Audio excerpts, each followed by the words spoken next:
In almost 20 years of professional wrestling, I've been very fortunate to see some of the highs and lows of not just all of professional wrestling, but two of my best friends make it within the world of professional wrestling. Those two men are the Bloodstained Hurricane, Jesse Amato, and the One Man Crusade, Josh Vander Cruz. Over the last several months, both of these men have been in turmoil with each other and has ultimately led to March the 20th at the William Academy in Cobourg, where both of them will face each other in the main event of New Frontier's Immortality 4. But not just in any style of match, in a 15-foot high steel cage with barbed wire surrounding the top. Now we are here in the home of the Bloodstained Hurricane, Jesse Amato. Jesse, thank you for having me in your house for this. And obviously, Vander is not here just yet. He is, as usual, fashionably late. Yeah. But before he does get here, I guess while I have you, I can ask you at least the first question. What happened with you guys? Why did this have to happen? And of all the places, why does it have to happen at Immortality 4 inside of a steel cage? Well, Adam, unfortunately, I can't answer that question for you. I don't know. I still don't know. As you know, you and I have been boys for over 20 years. I have no idea what's gotten into Josh. All I know is that it's starting to get a little bit too far. And I don't think that there's any other way around it. He keeps calling for the old me. He keeps calling for the Bloodstained Hurricane. He has this obsession with having to fulfill his career somehow by connecting it to me, and I really don't get it. I really wish he would embrace his own career and push that forward instead of worrying about things that I'm doing or not doing. But I'm not him. I can't get into that psyche. I can't tell you what he's thinking because I don't know.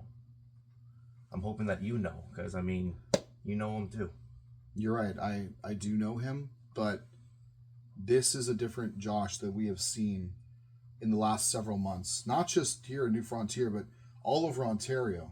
He's become a different person that everyone he interacts with. Now, granted, he's found success in some of those instances, but I gotta wonder when I ask him, at what cost is it going to be able to throw away a friendship with you of almost 20 years? And the question I gotta ask you now is, are you willing to put your own career on the line to prove a point to your best friend? Because Josh, we've been recording this whole time. We've been wondering where you were.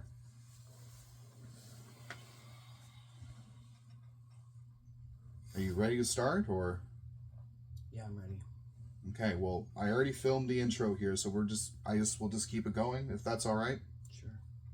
Okay, well, I was just asking Jesse, if I may.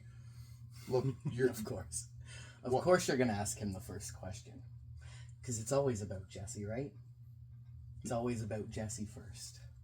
In all due respect, this is going to begin and this is going to end with me. So I think you should do everybody a favor and ask me the first question, respectfully. Okay. All right, Josh, I'll ask you. What the hell's going on with you? Look, we all agreed to meet here at Jesse's place like we always have over the years. When we all were brothers, meeting each other, hanging out with each other, just goofing off, playing video games, talking about the good old days. It has been an honor to be on the sidelines and watching you two succeed in this business. But I gotta ask you, what the hell has been up with you over the last several months? Doing what you've been doing to Jesse, what you've been doing at New Frontier. What is your end game in all this? Do you honestly think that we're brothers? Do you honestly think for 20 years that he's been my friend? No. All that this man has ever done has used me, abused me. He's selfish. All that he cares about is his career, is making sure that he gets the main events, that he gets the opportunities. He doesn't give a damn about me.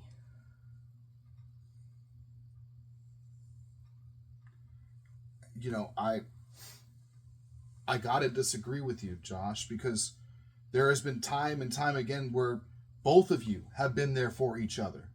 Through the highest of highs, not only professionally, but personally, through the lowest of lows. You've been there for him, and you've been there for him as well. When? What do you mean when? What do you mean when, Josh? When have you ever truly been there for me? When have When I you took you to your first ever wrestling had training my session. back? When I took you to your first wrestling training session. When I opened up the door to the business that you claim to love. Over and over again. Am I the most perfect person? No. I make mistakes. Of course I make mistakes. I just don't understand why now, why so suddenly, and what the hell it is about this that you seek to get. Like, I just don't get it. I don't understand. You don't get it? No. You don't get it. Do tell. I have been there for you the entire time that we've known each other. I've had your back every single time. No matter what promotion it's been, no matter where we've been, I've carried your body to cars. I've carried your bags when you didn't have enough strength to carry them yourself.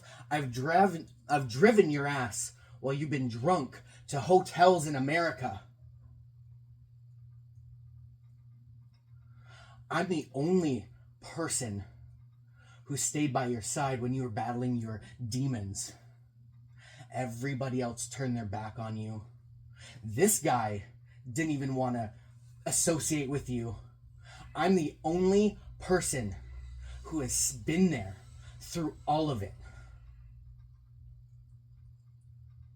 When have you been there for me? When have you actually been there for me? How about when Mark Shaw turned his back on me? I'm finally finding my own footing in professional wrestling. Someone that I looked up to as a mentor. He turns his back on me. He humiliates me at Immortality. Where were you? Oh yeah, you were busy getting ready for your steel cage match. Co-main event. Where were you? Because you always pick fights with everybody. You have to be the center of attention. Where were you when we were fighting Shaw and Parkside? Right. You were busy with PD skills. And then you have this big match with him. Again, another big main event match. After throwing away a title match. And you lost. I did. And what did you do? What did you do? Shook his hand. You shook his hand. You gave him a hug. A man who not only disrespected you, he disrespected me. I was there for you. You told me to go to the back. And you lost. And you show him respect after everything that he did to us. Us? How did you get into this equation? Because he stole my moment, and instead of you having my back, you shook his hand. I am sick and tired of constantly being disrespected by you. You've never had my back. You've never been my friend. You've never been my brother that you claim to be.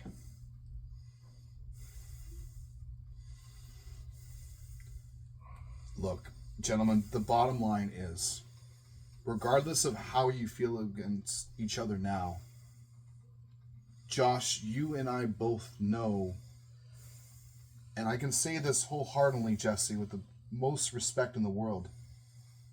We know, not just as your friends, but people within the industry, we know that your body is not the same as it has been over the last several months, even the last several years. No.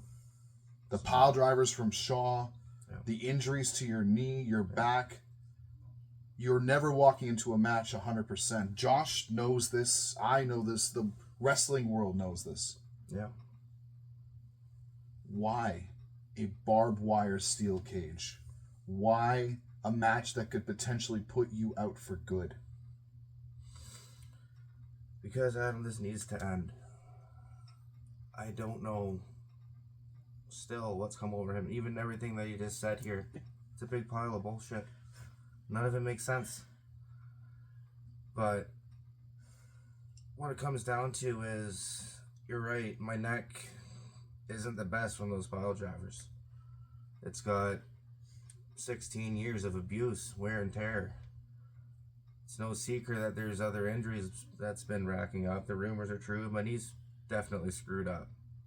But it's not even what hurts the most. What hurts the most is this fucking motherfucker broke my heart. I broke your heart. You did. I broke your heart. You broke my heart, man. You broke Listen to mine. you. Look at you. No, you shut up.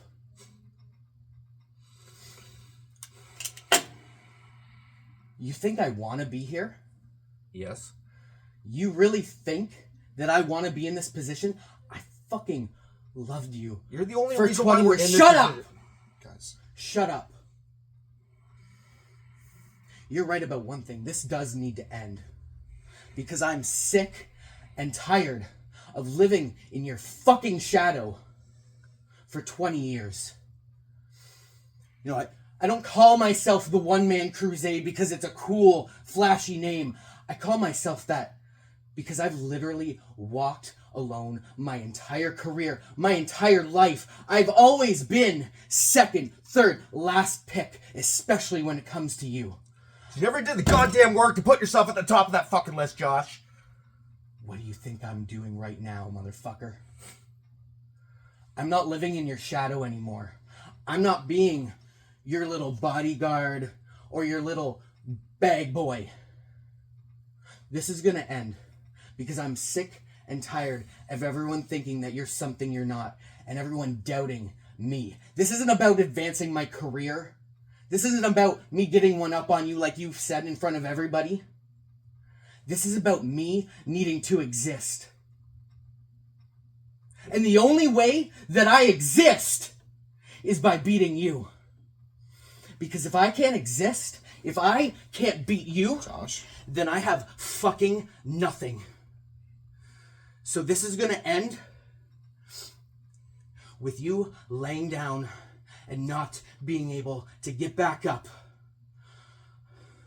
I'm gonna end your career because you have too much fucking ego to end it yourself. I'm fucking done.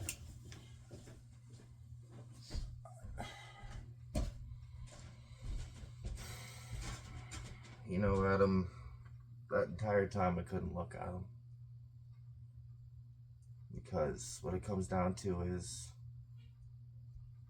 when the time comes and that music hits, the friend that really wants him to figure this out desperately isn't going to be looking back at him anymore. He called for the bloodstained hurricane.